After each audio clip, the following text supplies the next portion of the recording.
i noies de Sant Joan d'Espí, com van? Com van aquests dies que hem d'estar tots a casa?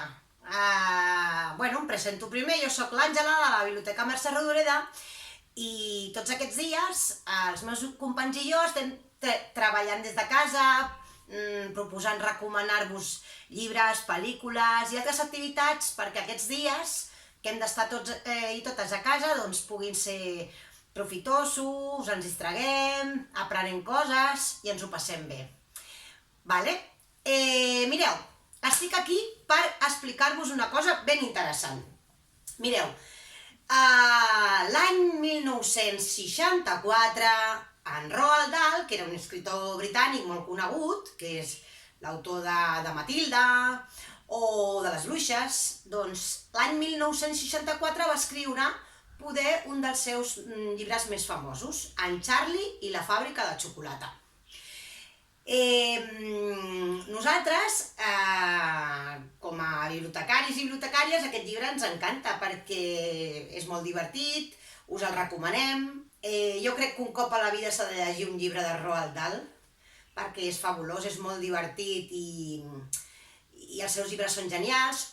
Probablement aquest d'en Charlie, igual l'heu vist, la pel·lícula, on el Johnny Depp fa d'un Willy Wonka, que és aquest personatge que és l'amo de la fàbrica, tan curiós, tan excèntric, que sembla una mica així com boig.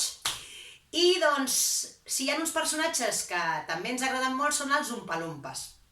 Mireu, els Oompa-Loompas, en el llibre del Roald Dahl, doncs són uns personatges que vivien a Oompa-Loompa-làndia.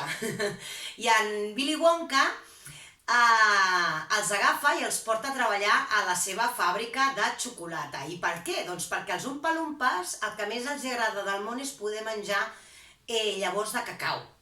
I clar, a la fàbrica d'en Willy Wonka els Oompa-Loompas són feliços i treballen contents i feliços perquè la seva recompensa és aquest xocolata tan únic que es fa a la fàbrica d'en Willy Wonka. Mireu, aquests dies que estem confinats, el que us proposarem a partir d'ara és estar molt atents i atentes a les xarxes perquè us arribaran reptes i missions que o bé us proposi el Willy Wonka o igual algun Oompa-Loompa que pugui sortir i us proposi coses per fer a casa. Vale? Són reptes, són challenge. Què? Esteu disposats i disposades a veure què us proposen i participar-hi?